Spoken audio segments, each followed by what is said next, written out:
तो इस तरह से हमें पुनरुत्थान जो है वो बांटने के लिए है। पुनरुत्थान क्रिसमस में जैसे हम बांटते खुशियों को, तो सोचिए मृत्यु हो गई, अभी मृत्यु के बाद फिर से एक नया जन्म हुआ है, एक पुनरुत्थान हुआ है। That is the another one more Christmas. वह एक फिर से हमारे लिए एक नया सवेरा, एक नई शांति, नया आनंद, एक नई किरण आशा की हमारे जीवन में आई है। जब तक यीशु मसीह उस कब्र में थे तब तक सब शोक मना रहे थे, ऐसा लिखा है। सारे के सारे चेले लोग जितने भी थे, यीशु मसीह से संबंधित थे, जुड़े हुए थे, उसके प्रेम को, उसके सामर्थ का जिन्होंने अनुभव किया, वे सारे के सारे शोक मना रहे थे। एक भी ऐसा व्यक्ति नहीं था जो वेट कर रहा था कि मैं थर्ड दिन के लिए, तीसरे दिन तक के लिए मैं वेट करूं ताकि मैं उसके बाद में शोक मनाऊंगा कि चलो तीसरे दिन तक के बाद में तक यदि यीशु मसीह नहीं आया तो देन ओके बाबा अभी सब खत्म हो गया है, क्योंकि जो प्रॉमिस उन्होंने किया वो पूरा होते हुए नहीं नज़र आ रहा है। तो हो सकता है कि अभी मुझे शोक मनाने के मेरे दिन मुझे पूरे करने होंगे, लेकिन ऐसा किसी ने भी नहीं सोचा और हर कोई शोक में ही डूबा रहा और सारे के सारे लोग अपने उस दुख को अपने अपने तरीके से वो लोग मना रहे थे। लेकिन अचानक कब्र में कुछ तो भी हुआ, अचानक कुछ तो भी हुआ उस दिन, अर्ली संडे मॉर्निंग कुछ तो भी हुआ। और इस सुबह में हम देखते हैं कि जब स्त्रियाँ प्रभु यीशु मसीह के जो नज़दीक के रिश्तेदार थे वो जाते हैं, इसीलिए जाते हैं कि वहाँ पर रिवाज था कि शव पर सुगंध द्रव्य लगाया जाए ताकि वो जल्दी से खराब न हो और उसके उस देह से, मृतक देह से कोई भी दुर्गंध न आए। इसीलिए उस पर इत्र, सुगंधित द्रव्य, मसाले लगाए जाते थे। उन दिनों का रिवाज था। लोग 30-30 दिन तक, 70-70 दिन तक उनके पूर्वजों के लिए, जो मृतक है उसके लिए शोक के दिन मनाया करते थे। 70 डेज तक लोग उनके लिए शोक मनाते थे, उसको गाड़ते नहीं थे, पूरते नहीं थे। उसके ऊपर इतना पावरफुल सुगंधित द्रव्य, मसाले लगाए जाते थे, इतने पावरफुल रहते थे कि बॉडी को आप जब देखेंगे तो ऐसा लगेगा कि जस्ट वो सोया है। ऐसा लगेगा कि कहीं से भी उसको ना दुर्गंध आएगी, ना किसी प्रकार का कोई कुछ भी ऐसा जल रहा है, कुछ खराब हो रहा है, बिल्कुल भी नहीं आएगा। इतना ताज़ा वो मृतक शरीर आपको दिखाई देगा और उसके पास में आप बैठ सकते हो, उसके साथ में उसे आप देख सकते हो, उसके साथ में बैठकर रो सकते हो।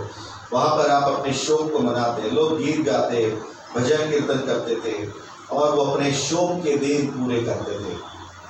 और आपने देखा ओल्ड टेस्टमेंट में ये सब चीज़ें लोग करते थे।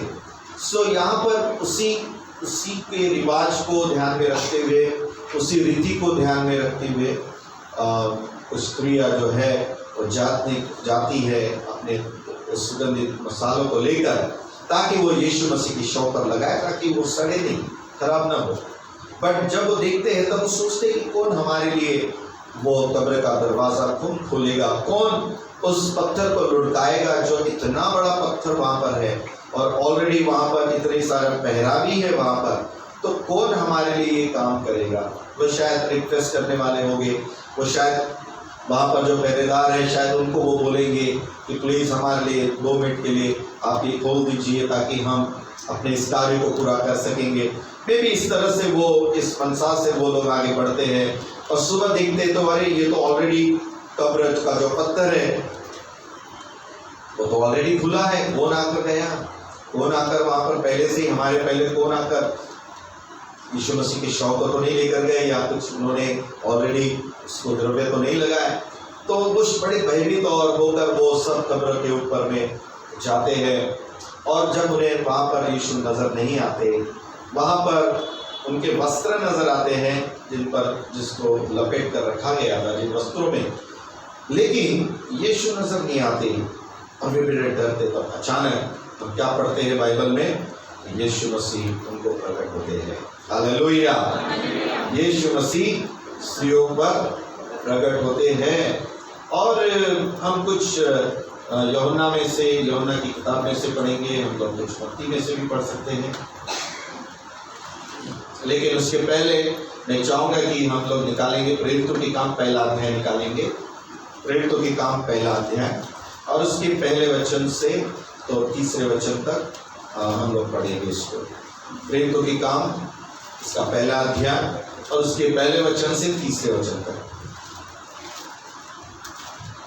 हे थियोफिलुस, यह एक जाना माना नाम है उस समय का, और जो हाल ही में विश्वास में आया है, और एक बहुत ही रोमन साम्राज्य में एक बहुत बड़े पद पर, मानो एक प्रकार से राज्यपाल का पद होगा या किंग का पद होगा, उस तरह के पद पर ये व्यक्ति है जो विश्वास करने लगता है। इसको यह पूरा इतिहास लिखकर, या ये लूका जो है वो पूरा इतिहास लिखता है, और ये किताब इतिहास के रूप में लिखकर इसको भेजता है कि देखो यीशु मसीह के साथ में उनके जन्म से लेकर तो मृत्यु तक क्या क्या घटनाएं घटी, क्या क्या हुआ, उसके बारे में वो ये लिखकर इन्हें ये लेटर पोस्ट करता है, ये लेटर उनको लिखकर भेजता है। तो ये प्रेरितों के काम की किताब जो है यह एक पत्र है, एक प्रकार का लेटर है, एक हिस्टोरिकल जो घटना घटी है उसका एक वृत्तांत, एक पूरा वहाँ पर एक स्टडी पूरा वहाँ पर लिखा गया है। तो जब भी आप प्रेरितों के काम पढ़े तो शुरू से लेकर आखिर तक आपको 28 अध्याय पूरे पढ़ते आने चाहिए, ताकि आपको पूरा शुरू से लेकर आखिर तक घटनाओं के बारे में पता चलेगा। तो यहाँ पर ऐसा लिखा है, चलो पढ़ते हैं हम लोग पहले वचन से। हे थियोफिलुस, मैंने पहली पुस्तिका उन सब बातों के विषय में लिखी जो यीशु आरंभ से करता और सिखाता रहा, उस दिन तक जब तक वह उन प्रेरितों को जिन्हें उसने चुना था पवित्र आत्मा के द्वारा आज्ञा देकर ऊपर उठाया न गया। उसने दुख उठाने के बाद बहुत से पक्के प्रमाणों से अपने आप को उन्हें जीवित दिखाया, और 40 दिन तक वह उन्हें दिखाई देता रहा और परमेश्वर के राज्य की बातें करता रहा। आमीन। सो यहाँ पर लूका कहता है कि देखो मैंने इसके पहले और एक बुक लिखी है, लूका की गॉस्पल या सुसमाचार की किताब, सुसमाचार लूका के द्वारा लिखा गया सुसमाचार। तो ये मैंने पहली किताब लिखी थी, और वो ये दूसरी किताब में वो उसे बता रहा है। ऑलरेडी मैंने उसे ये सब बातों का मैंने वर्णन किया। कौन सी बातों का? जो यीशु आरंभ से करता और सिखाता रहा। यीशु मसीह ने जो किया और सिखाया, दोनों चीजें आ गई। तो ये मैंने लूका की जो जिनकी किताब है, लूका का जो सुसमाचार की किताब है, उसमें लिखा है। मत्ती रचित सुसमाचार मत्ती के अनुसार, मरकुस रचित सुसमाचार मरकुस के अनुसार, लूका रचित सुसमाचार लूका के अनुसार। तो लूका ने जो लिखा है, लूक ने, वो प्रेरितों के काम की किताब भी उसी ने लिखा है, क्योंकि उसने वो पूरा लिखा वहाँ पर। और उसके बाद में ये प्रेरितों के साथ में रहने लगा यीशु मसीह के जाने के बाद, और प्रेरितों के द्वारा साथ में रहकर प्रेरितों ने जो जो काम किए उसके बाद वो भी वो लिखता चला गया। फिर वो पौलुस का साथी बना।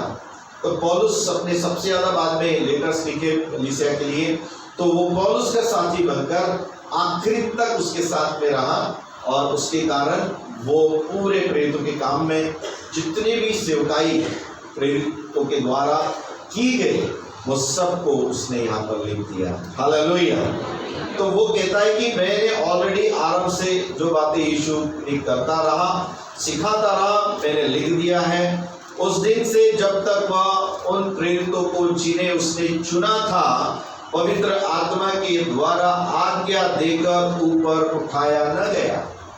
यानी उसने लास्ट में सारे चेलों से कहा कि देखो अब मैं स्वर्ग में जाता हूँ, मैं उठा लिया जाता हूँ, लेकिन तुम्हें एक काम करना होगा कि ये सारे संसार के लोगों को जाकर ये खबर आपको देनी होगी कि यीशु मसीह आया संसार में, वो मारा गया, गाड़ा गया और फिर से मुर्दों में से तीसरे दिन जी उठा है। इस बात का संदेश, इस बात की घोषणा आपको सारे संसार के लोगों को बताना है, ताकि वे भी आप ही की तरह मुझ पर विश्वास करेंगे और वे भी आपकी तरह स्वर्ग राज्य के भागीदार होंगे। वे भी स्वर्ग के भागीदारी हो जाएंगे और स्वर्ग उनके लिए खुल जाएगा, ताकि अब मैं यहाँ से जा रहा हूँ, स्वर्ग में जा रहा हूँ। स्वर्ग यानी एक ऐसा जगह जहाँ परमेश्वर साक्षात वहाँ पर रहता है। हालेलुया। हुबेहूब आमने सामने देख सकते हैं, ऐसा वो जगह, वो स्पिरिचुअल, वो आत्मिक स्थान जिसे हम कहते हैं, जहाँ पर परमेश्वर को स्वर्गदूत लोग देखते हैं, जहाँ पर स्वर्ग में करोड़ों अब्जों मालूम ने अनगिनत ऐसे दूत हैं। हम पृथ्वी पर तो 6-8 बिलियन लोग अभी हम हैं। स्वर्ग में मालूम नहीं कितने लोग होंगे, कितने सारे होंगे, इतने सारे लोग हैं। हालेलुया। और दुनिया में इतने सारे जो मर गए विश्वास में, वो भी लोग एक स्वर्ग के एक ऐसे सुख लोक में पाए जाते हैं, वहाँ पर भी उनका निवास का है। हमें और वे बात करते हैं, वो एक दूसरे को पहचानते हैं, वो एक दूसरे को के साथ में वार्तालाप करते हैं। इवन जो लोग नरक के आग में है या नरक के स्थान में, नरक के आग में कहने के बजाय नरक के स्थान में जो लोग हैं, वो लोग भी एक दूसरे को पहचानते हैं और वो वहाँ पर एक दूसरे को कहते हैं कि हमने यीशु मसीह पर विश्वास नहीं किया और इसलिए आज हम यहाँ पर आ गए हैं। हमने यीशु मसीह पर के वचन पर ध्यान नहीं दिया, हमने दुनिया को बेवकूफ़ बनाया, हम दुनिया के रीति रिवाज के अनुसार चलते रहे और आज हम यहाँ पर हैं। ये सारी बातें पहले ही प्रभु ने हमको बता दिया था।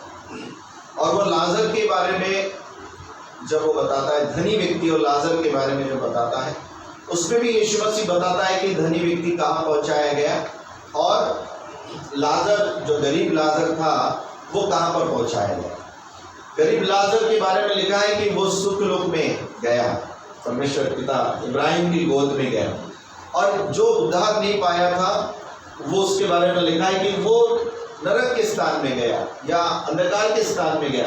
दूसरी बात, इसको पीड़ा का स्थान कहते हैं, तड़प का स्थान, तकलीफ का स्थान, जहाँ पर लोग यहाँ से एक बार चले जाते हैं और वो पीड़ा के स्थान में सदा काल के लिए पीड़ा भोगते रहते हैं, जिन्होंने मसीह यीशु के उस सुसमाचार को ग्रहण नहीं किया। क्योंकि वहाँ पर प्रभु यीशु मसीह के राज्य में जाने के लिए आपको प्रभु यीशु मसीह से यहाँ पर आपको रिश्ता बनाना पड़ेगा, तभी तो आपको परमेश्वर यीशु मसीह अपने राज्य में जब आप जाएंगे तो वहाँ पर आपका स्वागत करेगा। लेकिन यदि आप उसका इनकार करते हो, यहाँ पर यदि आप उसको नहीं मानते हो, तो वो फिर क्यों आपको वहाँ पर स्वागत करेगा आपका? वो तो कहेगा कि मैंने तो आपको मौका दिया, मैंने तो आपको बहुत अच्छी तरह से आपके लिए मुझे जो करना था मैंने किया।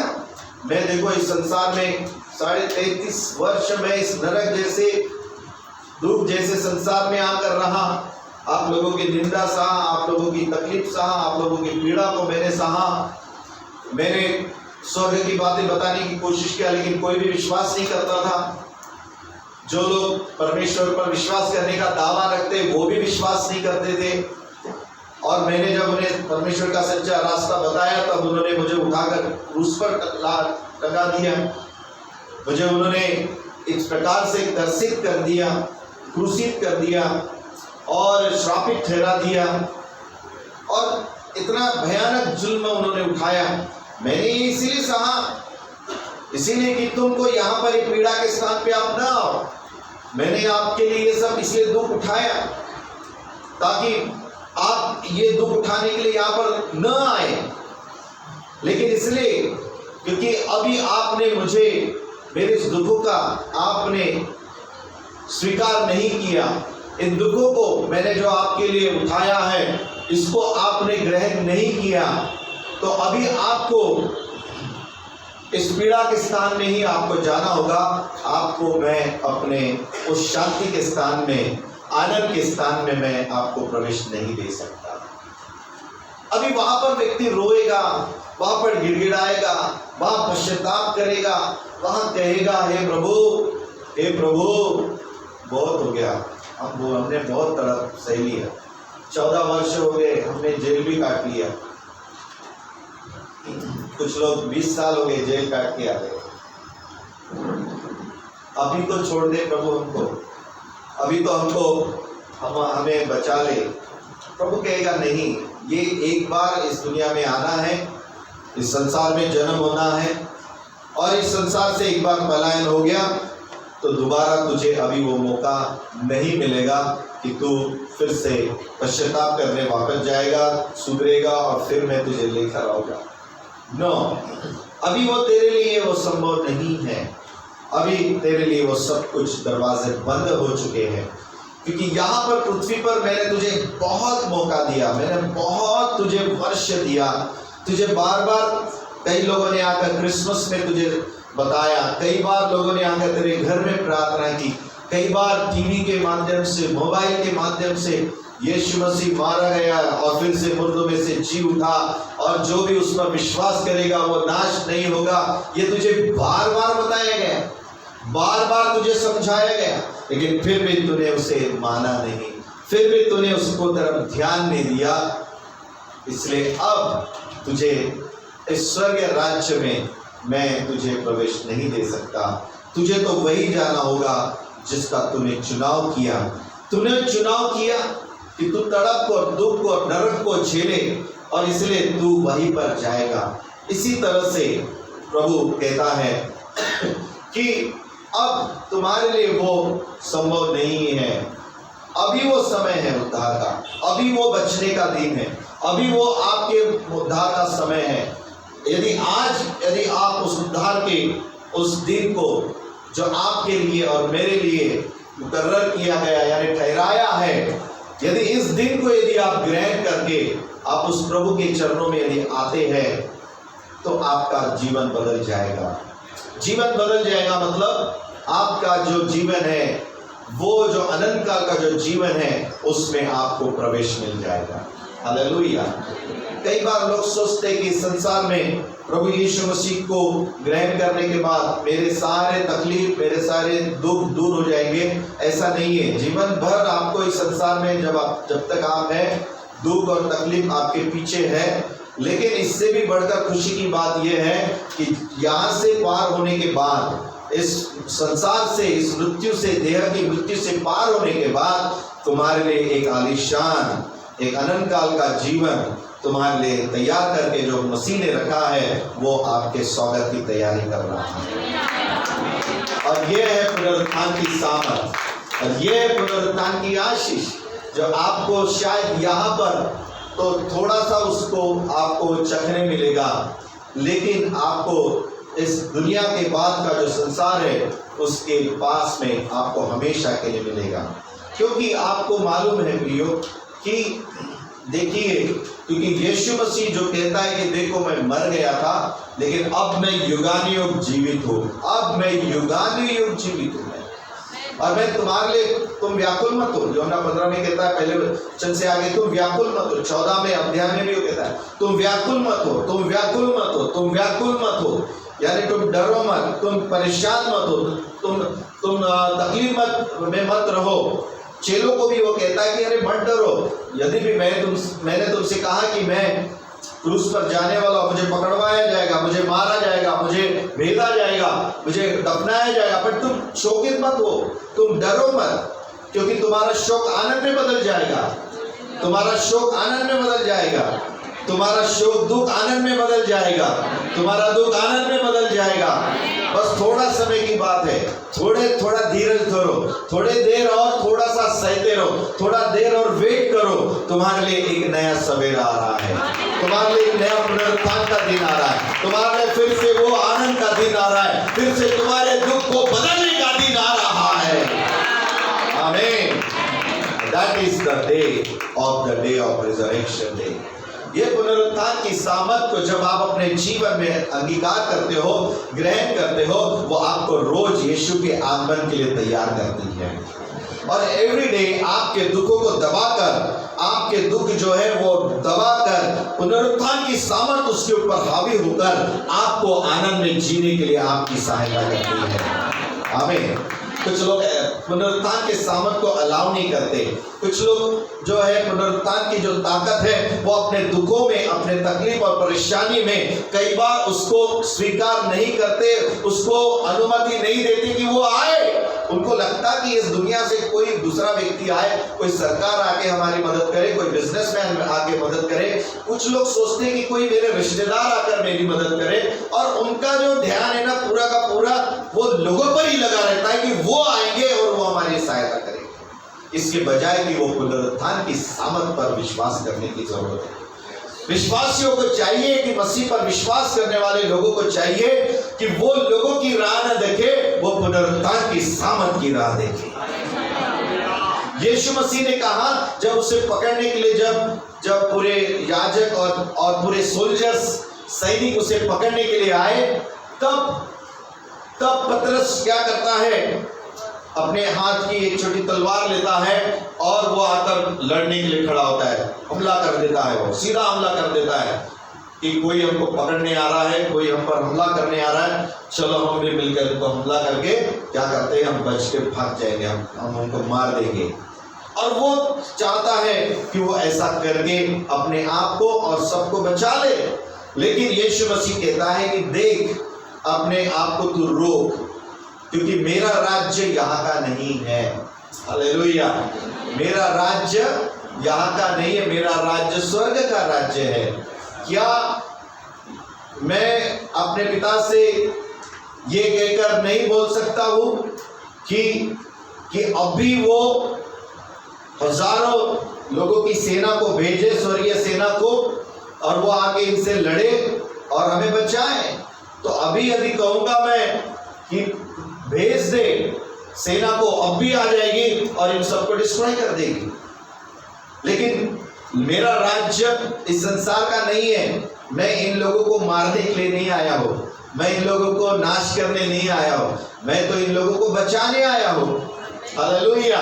तो मैं इनको नाश कैसे कर सकता हूँ? मैं इनके ऊपर किसी भी प्रकार का कोई भी हमला या किसी भी प्रकार का मार या किसी भी प्रकार का उनके ऊपर में तलवार चलाना मैं कैसे कर सकता हूँ? नहीं, क्योंकि मैं उन्हें मारने नहीं आया, मैं उन्हें जीवन देने आया हूँ। मैं इसलिए आया हूँ कि उन्हें जीवन देने आया हूँ, और बहुतायत का जीवन देने आया हूँ। इस दुनिया में भी और आने वाले दुनिया में भी उनको मैं जीवन देने के लिए आया हूँ। और ये विश्वास को लेकर चलने के लिए यीशु मसीह कहता है, यदि बचना होता तो मैं कब का परमेश्वर से कहता कि स्वर्गीय सेना भेज दे और वो आकर इनको मार दिए होते। हालेलुया। इसका एक छोटा सा उदाहरण ओल्ड टेस्टमेंट में यदि आप एलिशा के जीवन में देखते हैं, एलिशा भविष्यवक्ता के जीवन में जब उसे पकड़ने के लिए राजा सेना को भेजता है, और जब वो सेना को भेजता है तब उसका जो सेवक है गेजी, वो चिल्लाता, हाय मेरे प्रभु, हाय मेरे स्वामी, हमें तो राजा ने पकड़ने के लिए सेना भेज दिया है, अब कैसा होगा? क्योंकि वो आकर अभी हमको बंदी बनाकर पकड़ कर लेकर जाएंगे। तो वो कहता है, तू क्यों डरता है? तू डर मत, जो उनके साथ में है उससे भी ज्यादा हमारे तरफ है। तो वो कहता है कि कहाँ है? अपन तो दोनों ही दिख रहे हैं कहाँ उनसे कहा जा रहा है, हे परमेश्वर, ये मेरे सेवक की आंखों को खोल दे, इसकी आत्मिक आंखों को खोल दे, ताकि जो सेना यहाँ पर हमको घेर कर रखी हुई है उसको वो देख सकेगा। और जैसे परमेश्वर उसकी आंखों को खोलता है, वो क्या देखता है कि पूरा चारों तरफ एलिशा के चारों ओर अग्नि में रथ और स्वर्ग के दूत चारों तरफ इतने भयानक रीति से घेर कर इनकी रक्षा कर रहे होते हैं। और तब वो उसे सुकून मिलता है कि वाह, कि ये संसार से भी बड़ा संसार वो देखता है। अरे वाह, हमें तो नजर नहीं आ रहा है यहाँ पर कहाँ दूत है, किधर है, लेकिन आपकी आत्मिक आंखें जब आप खोलते हैं, जब परमेश्वर आपके आत्मिक आंखों को खोलता है, तब जो नहीं दिखने वाली चीजें आपको दिखाई देने लगती है। लेकिन आज हम विश्वास से कह रहे हैं कि यहाँ पर पवित्र आत्मा है, यहाँ पर पुनरुत्थान की सामर्थ है, यहाँ पर आपके हर एक को मृतक स्थान में, आपके हर एक को तकलीफ के स्थान में, हर एक को दुख के स्थान में, हर एक को बीमारी के स्थान में आज पुनरुत्थान की सामर्थ है। लेकिन चाहिए कि आपको उसे विश्वास करके उसे लेना है, पुल आउट करना है, खींचना है, उसे ग्रैब करना है। वो सामर्थ जो यहाँ पर परमेश्वर ने हमारे लिए रखी है, उसे खींचकर अपने लिए उपयोग में लाना है। और वो ये विश्वास से होगा, जो भी ये विश्वास करेगा परमेश्वर की सामर्थ को अपने अंदर में पाएगा और वो इसका रिजल्ट देखेगा और वो कहेगा कि यस, यीशु मसीह जिंदा है, यीशु मसीह जिंदा परमेश्वर है। वो आपके जीवन के हर एक परिस्थिति में वो आकर आपकी परिस्थिति को बदलने वाला परमेश्वर है। और उसने अपने आप को 40 दिन तक जीवित होने का वो करके इसका प्रमाण उसने दिया है। यहाँ पर कहता है तीसरे वचन में, उसने दुख उठाने के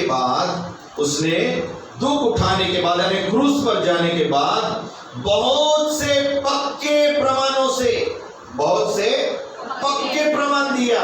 ऐसे हवा वाली बात नहीं किया, यीशु जीवित है, जीवित है, जीवित है, ऐसा बोल के काम नहीं किया, लेकिन पक्के ठोस प्रमाण दिया कि हाँ, वो जो यीशु आया, जो मारा गया, जिसको हाथों में कीले ठोके गए, पाँव में कीले ठोके गए, उसको पूरी तरह से छेदा गया, पूरे एक एक चीज को ठोस प्रमाणों से दिखाया, उसने प्रमाणित किया कि हाँ, वो वही यीशु है या और कुछ है, वो प्रमाणित किया।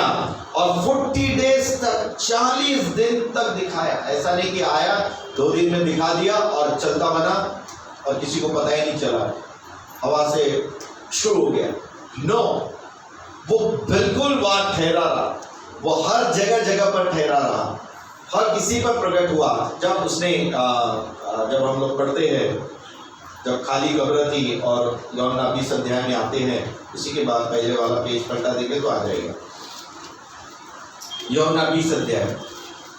और उसके पहले वचन में जिस प्रकार से लिखा है कि सप्ताह के पहले दिन मरियम मगदलीनी भोर को अंधेरा रहते ही कब्र पर आई और पत्थर को कब्र से हटा हुआ देखा। तब वह दौड़ी और शमौन पतरस और उस दूसरे चेले के पास जो दिखा रहा है, तो उसके चरणों में गिर जाता है, वाह, उसके सामने झुक जाता है। और तब वो दूत क्या कहता है, बाजू हट, मेरे पाँव मत छू, तू और मेरे में कोई फर्क नहीं है, हालेलुया, तेरे में और मेरे में कोई फर्क नहीं है, मैं भी परमेश्वर का दूत हूँ, उसकी सेवकाई के लिए भेजा गया हो, और तू भी इस संसार में उसकी सेवकाई के लिए भेजा गया दूत है, इसलिए हमारे दोनों में कोई फर्क नहीं है। यदि तुझे आराधना करनी है, दंडवत करना है, झुकना है, तो तू क्या कर,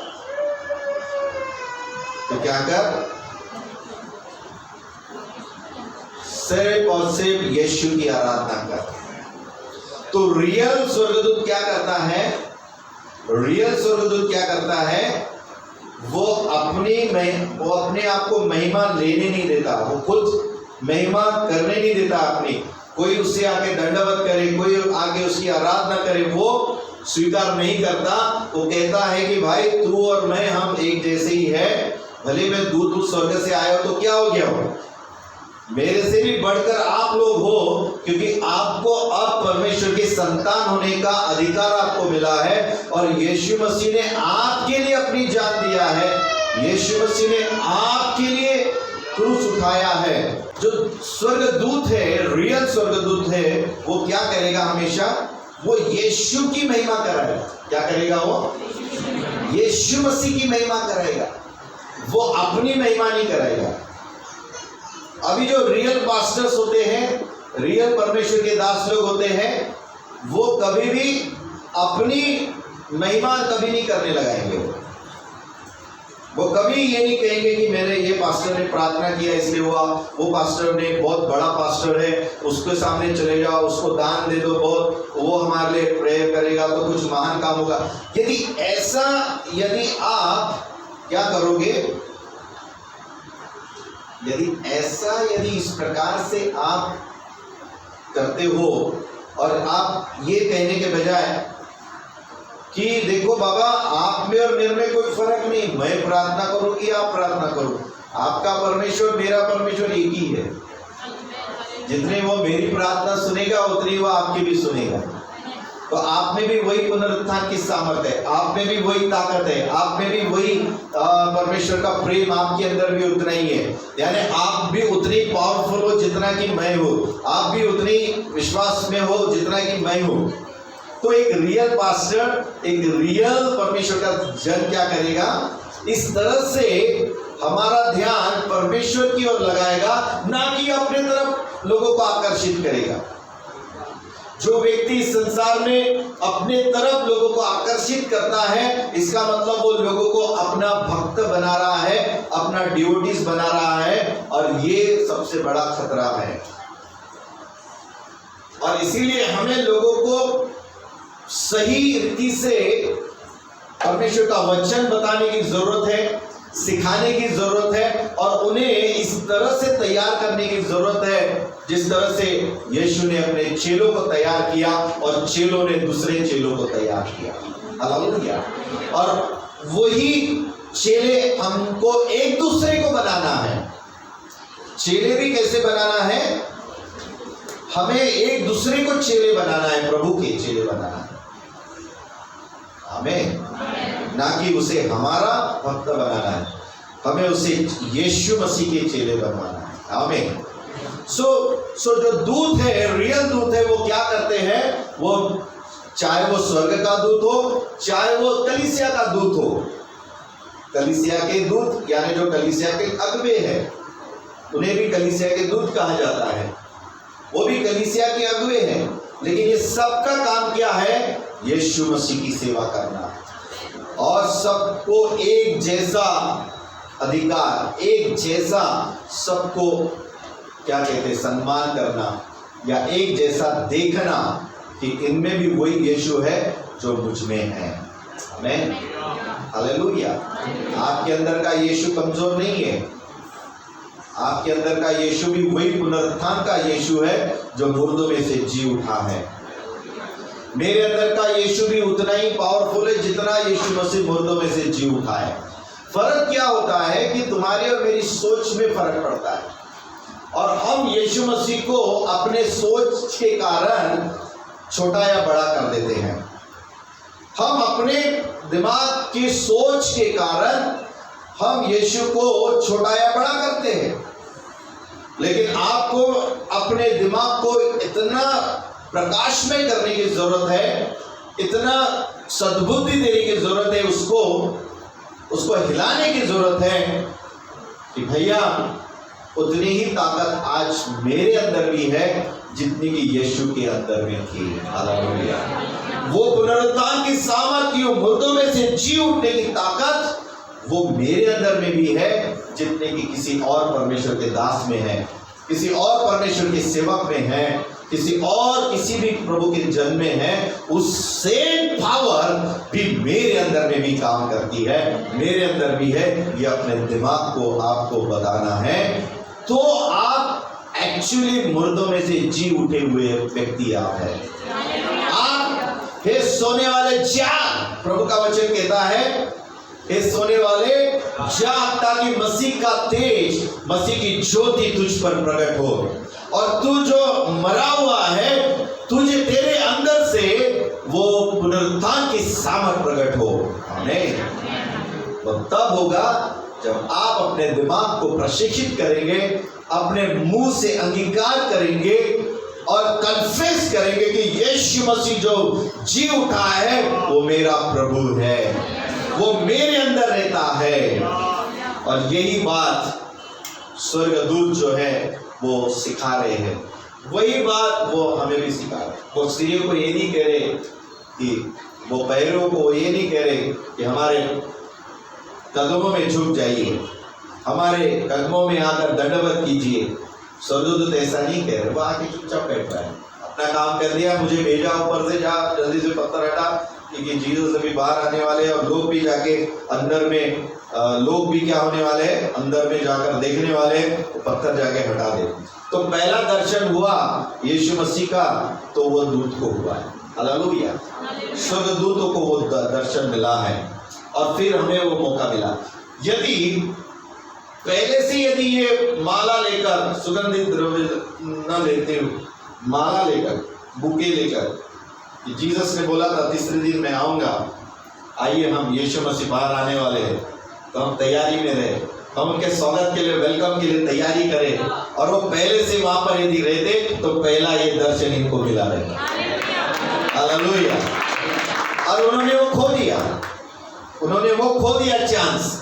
स्वर्ग से दूत आया जो उसे देखने की लालसा करते थे। इब्रानियों में लिखा है कि वो दूत जो उसे देखने की इच्छा करते थे कि परमेश्वर कैसा है, क्योंकि किसी ने उसे नहीं देखा था, इवन दूत को भी नहीं मालूम परमेश्वर कैसा दिखता है। हालेलुया। वो सिर्फ उसकी आवाज सुनते, उसका प्रकाश देखते होंगे, उसकी आवाज देखते होंगे, लेकिन वो कैसा है। जब यीशु मसीह पहली बार इस धरती पर पैदा हुआ और बच्चे बालक बनकर, वो सारे के सारे उतर कर आए, अरे हम क्या करेंगे, स्वर्ग में रहेंगे।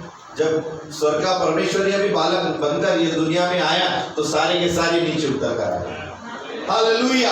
और वो आकर प्रभु की स्तुति करने लगे, उन्होंने उसके चेहरे को देखा, उन्होंने उसकी महिमा को देखा और खुश हो गए और उसकी महिमा गाने लगे। अब फिर से प्रभु यीशु मसीह मर गया है और मुर्दों में से जी उठा है, अगेन दूत आ रहा है ताकि हम उसके पुनरुत्थान के उस चेहरे को देख सकें। आमीन। हालेलुया। तो ये सारी चीजें डिपेंड है तुम्हारा विश्वास कितना है और तुम कितने डेस्परेट हो, तुम कितने, तुम्हारे अंदर में कितनी तड़प है उस यीशु के दर्शन को करने के लिए। ये जो व्यक्ति जितना चाहेगा उतना प्रभु यीशु के दर्शन उसको मिलेंगे। यदि आप ये धर्म के अनुसार, धार्मिक रीति रिवाज के अनुसार, अब बाइबल पढ़ना है, मुझे बाइबल स्टडी करना है, मुझे संडे चर्च जाना है, मुझे सैटरडे चर्च जाना है, मुझे फ्राइडे उपवास करना है, ये ऐसा दिमाग में लेके चलोगे ना, जिंदगी भर यीशु मसीह के दर्शन नहीं मिलेगा। क्योंकि आप ये सब चीजें आपके मन को शांति देने के लिए करते हैं, जबकि शांति आपके अंदर पहले से है। यीशु आया तो शांति हमें आनंद मिलने के लिए हम करते हैं। ऑलरेडी तुम्हारे अंदर आनंद है। हालेलुया। You have everything. लेकिन आप आके यहाँ क्या कर रहे हो, उसे सेलिब्रेट करते हो। आमीन। लेकिन कुछ लोग सेलिब्रेट करने नहीं आते, पाने के लिए आते हैं। हालेलुया। जो आपके अंदर है वो आप सेलिब्रेट करने के बजाय जो आपके अंदर है उसी को वापस पाने के लिए आ रहे, तो क्या फायदा है। तो कहीं ना कहीं पुनरुत्थान में की जो सामर्थ्य है वो चेले लोग बड़े मुश्किल से, अच्छा जिन स्त्रियों को बताया गया कि जाओ और मेरे चेलों को बताओ, तो वो लोग भी क्या कर रहे थे, वो भी विश्वास नहीं कर रहे थे। यहाँ पर हम कुछ चीजें लूका के किताब में पढ़ते, लूका रचित सुसमाचार में आते हैं अभी हम, और उसके 24 अध्याय में से आगे जब हम पढ़ते हैं,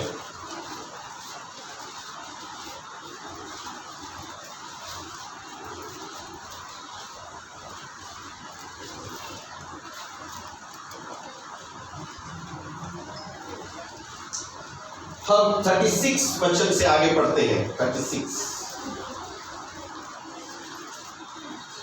36 वचन, लूका 24 अध्याय और उसका 36। वे ये बातें कह ही रहे थे कि वह आप ही उनके बीच में आ खड़ा हुआ और उनसे कहा तुम्हें शांति मिले। परंतु वे घबरा गए और डर गए और समझे कि हम किसी भूत को देख रहे हैं। उसने उनसे कहा क्यों घबराते हो और तुम्हारे मन में क्यों संदेह उठते हैं। मेरे हाथ और मेरे पांव को देखो कि मैं वही हूं, मुझे छू कर देखो। क्योंकि आत्मा के हड्डी और मांस नहीं होता जैसा मुझ में देखते हो। यह कहकर उसने उन्हें अपने हाथ पांव दिखाए। जब आनंद के मारे उनको प्रतीति न हुई और वे आश्चर्य करते थे, तो उसने उनसे पूछा, क्या तुम्हारे यहाँ कुछ भोजन है? उन्होंने उसे भुनी हुई मछली का टुकड़ा दिया। उसने लेकर उनके सामने खाया। फिर उसने उनसे कहा, ये मेरी वे बातें हैं जो मैंने तुम्हारे साथ रहते हुए तुमसे कही थी कि अवश्य है कि जितने बातें मूसा की व्यवस्था और भविष्यवक्ता और भजनों की पुस्तक में मेरे विषय में लिखी है, सब पूरी हो। तब उसने पवित्र शास्त्र बुझने के लिए उनकी समझ खोल दी और उनसे कहा, यो लिखा है कि मसीह दुख उठाएगा और तीसरे दिन मरे हुए में से जी उठेगा और यरूशलेम से लेकर सब जातियों में मन फिराव का और पापों की क्षमा का प्रचार उसी के नाम से किया जाएगा। तुम इन सब बातों के गवाह हो। और देखो, जिसकी प्रतिज्ञा मेरे पिता ने की है, मैं उसको तुम पर उतारूंगा और जब तक स्वर्ग से सामर्थ न पाओ तब तक तुम इसी नगर में ठहरे रहो। Hallelujah, hallelujah, hallelujah. प्रभु उनको बता रहा है, ठोस प्रमाणों से दिखा रहा है, देखो मेरे हाथों को छुओ, मेरे पाँव को छुओ। लेकिन फिर भी क्या हो रहे, वो डर रहे, फिर भी घबरा रहे, वो नहीं, वो नहीं। लिखा है कि उनको लग रहा है कि कोई भूत है क्या, क्योंकि ये बात, ये चलन हर जगह आप देखते हैं। अब प्रभु उसके बीच में खड़े रहेगा, उन्हें शांति दे रहा है, उन्हें पूछ रहा है, क्यों घबरा रहे हो, क्यों संदेह कर रहे हो। इसके पहले उसने स्त्रियों को दर्शन दिया, स्त्रियों ने आके ऑलरेडी इन चेलों को बता दिया, लेकिन फिर भी वो विश्वास नहीं कर रहे। अभी साक्षात यीशु मसीह भी आ गया तो भी विश्वास नहीं कर रहे। हालेलुया। इतना कभी कभी इंसान के जीवन में जब दुख आता है ना, जब वो शोक में रहता है, उसे समझ में नहीं आता उसे आनंद क्या होता है, उसके उस दुख का निवारण हो चुका है, ये भी उसको समझ में नहीं आता। इतना डीप दुख में कई बार इंसान चले जाता है। उन्हें ये एहसास ही नहीं हो रहा कि यीशु मसीह मरकर जी उठा है और उनके सामने प्रकट भी हो गया है, कब्र भी खाली है। ये सब बताने के बाद में भी वो संदेह, घबरा रहे, संदेह कर रहे। ये बताना पड़ रहा है, नहीं ये देखो, हाथ छू के देखो और डरो मत, घबराओ मत। कुछ खाने के लिए तो दे दो, मछली का एक टुकड़ा हाथ लगा, वो दिया, वो खा के बताए। आत्मा के मांस और हड्डी नहीं होता है ना, आत्मा की ये सब नहीं होता है। पर देखो, मैं तो साक्षात हूँ, यहाँ पर मैं पुनरुत्थित हूँ, फिर से वापस मैं इस, आप मुझे बात कर सकते, मुझे देख सकते हो, मैं ऐसा जीवित होकर आया हूँ। मैं कोई हवा बनकर नहीं आया, भूत बनकर भटक नहीं रहा इधर उधर कि अभी मैं भटक रहा हूँ इधर उधर, मेरी आत्मा भटक रही है, ऐसा नहीं है। मैं यहाँ पर बिल्कुल रियल हूँ, मैं यहाँ पर बिल्कुल आपके सामने मैं जो हूँ हुबेहूब वही हूँ जो मैं था। आमीन। तो प्रभु यीशु मसीह उनको बता रहा है, उनको ठोस प्रमाणों से बता रहा है। और ऐसा उन्होंने कितने दिन किया, हमने लूका अपने प्रेरितों के काम में पढ़ा, 40 दिन अलग अलग जगह पर, अलग अलग स्थान में यीशु प्रकट हुआ, सब पर प्रकट हुआ। ऐसा लिखा है कुरिन्थियों में कि वो आखिरी में जब वो पौलुस कहता है कि वो आखिरी में मुझे भी दिखाई दिया। हालेलुया। वो 500 से अधिक लोगों को दिखाई दिया एक साथ, बीच बीच में कुछ कुछ लोगों को दिखाई दिया, लेकिन एक साथ प्रभु यीशु मसीह 500 से अधिक लोगों को दिखाई दिया।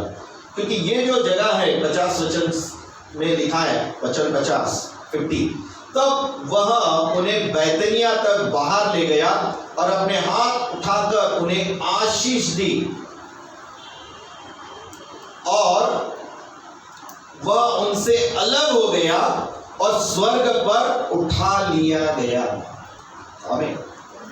तो ये जब यीशु मसीह स्वर्ग पे उठा लिए जा रहे थे, तब करीब करीब 500 से भी ज्यादा लोग वहां पर थे, मोर देन 500 पीपल।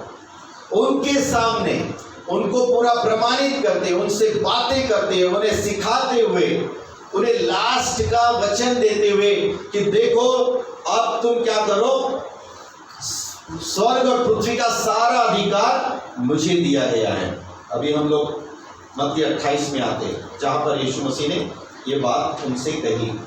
मत्ती 28 अध्याय और उसकी 16 वचन से आगे ऐसा लिखा है। मत्ती 28 अध्याय 16 वचन से आगे,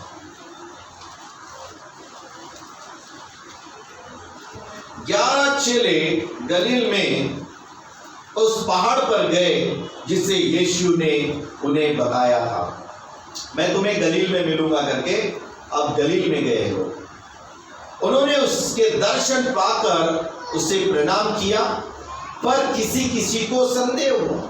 ये जो लिखा है किसी किसी को संदेह हुआ, उसके बारे में लूक में उसका पूरी बात अभी हमने पढ़े थे। किसी किसी को संदेह हुआ, यानी वही आगे घबरा रहे, वो डर गए, कोई सोच रहे भूत है। और फिर यीशु मसीह ने कहा नहीं, आओ मुझे छुओ, मुझे देखो। एक जगह पर लिखा है कि थोमा कहता है नहीं, सारे चेलों को प्रभु ने बताया कि प्रकट किया, लेकिन वहां पर उस समय थोमा अपसेंट था या कहीं और गया होगा। तो उसने उसको जब बताया पूरे चेलों ने, अरे बाबा अब क्लियर हो गया है, यीशु मसीह को हमने देखा, मिले, हमने बात किए और सब प्रमाण उन्होंने दिए। तो थोमा कहता है कि नहीं, मैं मेरा वाला प्रमाण चाहता हूँ कि जब तक मैं यीशु मसीह को साक्षात नहीं देखूंगा और उसके हाथ में जहाँ खीले ठोके गए थे वो मैं घाव का वो जगह नहीं देखूंगा, उसको फसली में जो भाला मारा गया था वो जगह मैं देखूंगा, वो उसको मैं चेक करूंगा और उसके बाद मैं जो भी है मेरा निर्णय बताऊंगा। तो यीशु प्रकट होता है थोमा पर हमें, और प्रकट होने के बाद उससे कहता है, ये थोमा कमान, तूने कुछ बोला था चेलों को। यीशु मसीह तो हर जगह है, हालेलुया। यीशु मसीह ओमनी प्रेजेंट परमेश्वर है, हर जगह सर्वव्यापी परमेश्वर है। तुमने वहां पर उसके बारे में क्या कहा, कहां पर किसने क्या कहा यीशु के बारे में, सब यीशु मसीह सुनता है। आमीन। वो सिर्फ यहाँ पर नहीं, आपने बाहर में आपने कहां पर क्या क्या बोला वो सब सुनता है। आपने अच्छी बात बोली, बुरी बात बोली, संदेह वाली बात बोली, घबराने वाली बात बोली, आपने अविश्वास वाली बात बोली, वो सारी बातें यीशु सुनता है। क्यों वो सुनता है? क्योंकि वो जिंदा परमेश्वर है। That's why he is able to listen every conversation. आपका हर एक वार्तालाप, हर एक आपकी कुछ-बुझ, आपकी कानाफूसी, कुछ-बुझ, आपकी निंदा हो या वंदा हो, दोनों भी, हालेलुया, दोनों भी वो सुनता है। आमीन। यदि आपने अच्छी बात बोली है तो वो भी सुनेगा, यदि आपने बुरी बात बोली है तो वो भी सुनेगा, क्योंकि वो जिंदा परमेश्वर है। आमीन। So you are believing such a God who is live God, who is living, who is really true God, वो जो जीवित है, जो सच्चा है, जो बात सुनता है, बात करता है, जो प्रकट होता है, जो दर्शन देता है, ऐसे परमेश्वर पर आप विश्वास करते हैं। अब ऐसे परमेश्वर पर जब आप विश्वास करते हैं तो उसके अंतिम शब्द जरूर से याद रखना। उसने जाते समय लास्ट वर्ड जो बोल कर गया, वचन 16 से आगे में, 11 चेले गलील में उस पहाड़ पर गए जिसे यीशु ने उन्हें बताया था। उन्होंने उसके दर्शन पाकर उसे प्रणाम किया, पर किसी किसी को संदेह हुआ। यीशु ने उनके पास आकर कहा, स्वर्ग और पृथ्वी का सारा अधिकार मुझे दिया गया है, इसीलिए तुम जाओ, सब जातियों के लोगों को चेला बनाओ और उन्हें पिता और पुत्र और पवित्र आत्मा के नाम से बपतिस्मा दो और उन्हें सब बातें जो मैंने तुम्हें आज्ञा दी है मानना सिखाओ, और देखो मैं जगत के अंत तक तुम्हारे संग हूँ। आमीन। ये इतनी सी तीन वचन में पूरा मास्टर प्लान प्रभु ने बता दिया है। पूरा ओवरऑल प्लान आपको और मुझको, कलीसिया को, चर्च को बता दिया है कि अब से आगे सारा स्वर्ग का भी अधिकार और पृथ्वी का भी अधिकार अब मुझे दिया गया है, और इसलिए तुम जाओ। अब मैं तुम्हें उस अधिकार से भेज रहा हूं जो मुझे दिया गया है। अब तुम अपने ताकत से नहीं जा रहे हो, अपने अधिकार से नहीं जा रहे हो, जो अधिकार मेरा है उस अधिकार से अब मैं तुम्हें वो अधिकार देता हूं, और उस अधिकार से मैं तुम्हें भेज रहा हूं। हालेलुया। क्योंकि अब तक अधिकार इस संसार पर शैतान का चल रहा था। इस संसार में शैतान का शासक चल रहा था। इस संसार के ऊपर, संसार के सरकारों के ऊपर, लोगों के ऊपर शैतान का कब्जा था, लेकिन अब नहीं है। हालेलुया। याद रखिए, अब यीशु राज करता है। वो आएगा तब करेगा नहीं, वो उसका राज्य जब से वो जी उठा उसके बाद से स्वर्ग में भी और पृथ्वी पे भी उसी का राज है। हालेलुया। और इसलिए अब जब आप विश्वास से आगे जाते हो तो उसी विश्वास के साथ में और उसी अधिकार के साथ में आप अपने कार्य को जारी रखो जो उसने आपके और मेरे लिए ठहरा के रखा है कि तुम जाओ और क्या करो, सब जातियों के लोगों को, धर्म के लोगों को लिखा है क्या वहां, जातियों के लोगों को, क्योंकि इस संसार में जातियां हैं, हजारों जातियां हैं। उन जातियों को जाकर तुम चेला बनाओ। कैसे चेला बनाओगे, कैसे चेले बनाओगे? 20 वचन में लिखा है, और उन्हें सब बातें जो मैंने तुम्हें आज्ञा दी।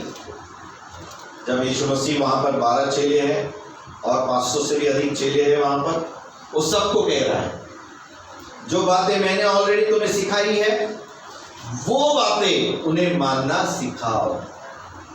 हेलो, कौन सिखाएगा?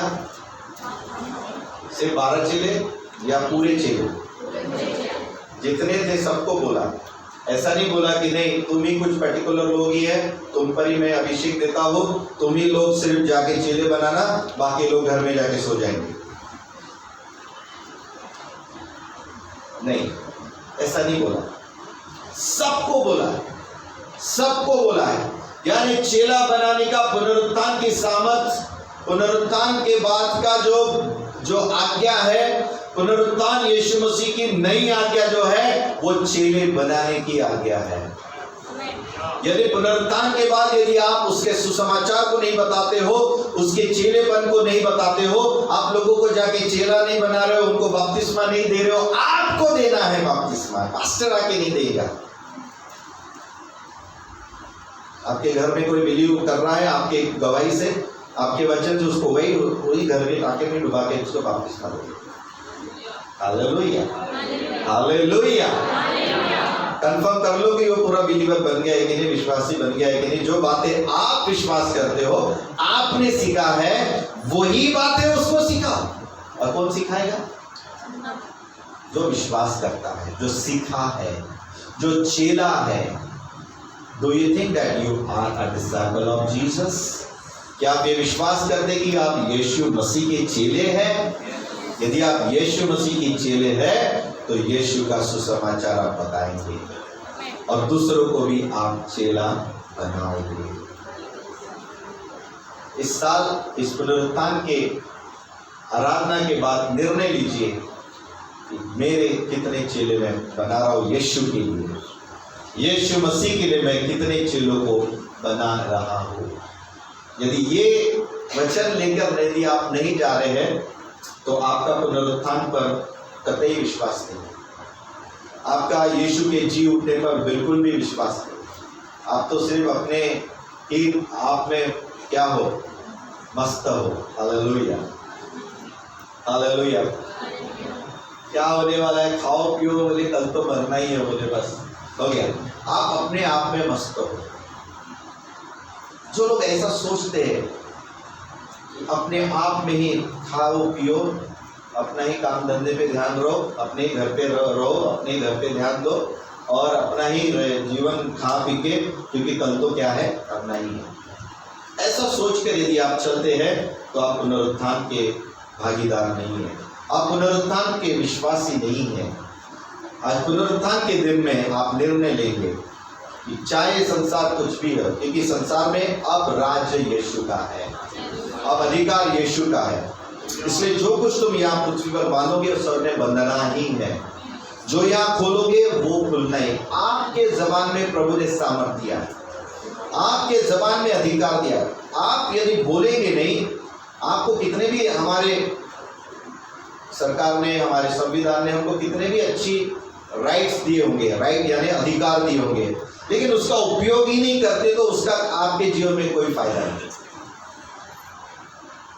यदि उस राइट्स का आप उपयोग नहीं कर रहे हो तो फायदा क्या फिर?